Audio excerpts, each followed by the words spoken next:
Hello बच्चों, let's see this question. The question says यहाँ पे मैच द फॉलोइंग दी गई है। कॉलम 1 में कॉम्पाउंड्स दिए गए हैं और कॉलम 2 में उनकी प्रॉपर्टीज।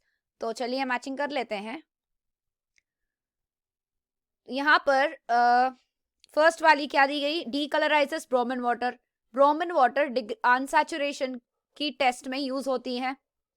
अनसैचुरेशन की टेस्ट में इसका मतलब जब एल्कीन या एल्काइन होते हैं, जब ब्रोमिन वाटर को इनसे ट्रीट किया जाता है तो ब्रोमिन वाटर क्या होता है कि अपनी colour that is brown colour से कलरलेस बन जाता है, कलरलेस। तो अगर हम यहाँ पर देखें तो यहाँ पर एल्कीन है और यहाँ पर भी एल्कीन है, तो हमारी पी मैच होती है सी और डी के साथ।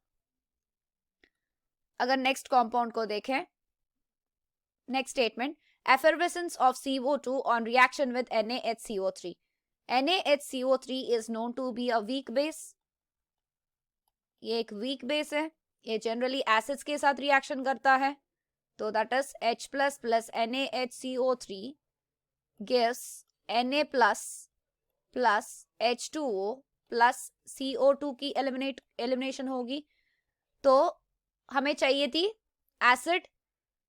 अगर हम ऑप्शंस में देखें, that is Q will be matching with first वाली बेंजोइक एसिड है, ए सेकेंड वाली पिक्रिक एसिड है, तो B और लास्ट में COOH ग्रुप है, तो ये भी एसिड है, तो D।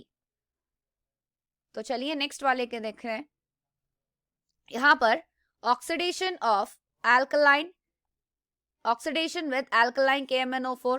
तो एल्कलाइन KMnO4 किससे ऑक्सीडेशन करती है ये हमें बतानी है इन कॉम्पाउंड्स में से, चारों में से। तो जनरली इसकी ऑक्सीडेशन तो ये करेगी इसकी डबल बॉन्डेड कार्बन की और इसकी। तो हम कह सकते हैं कि R will be matching with C, D। अगर नेक्स्ट कंपाउंड को देखें, that is react with Na metal.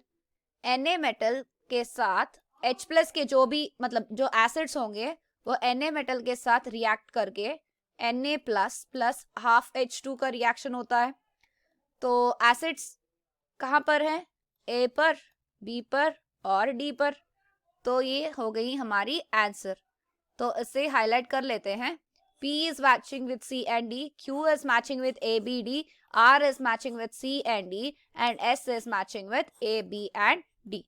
I hope you understand it well. All the best.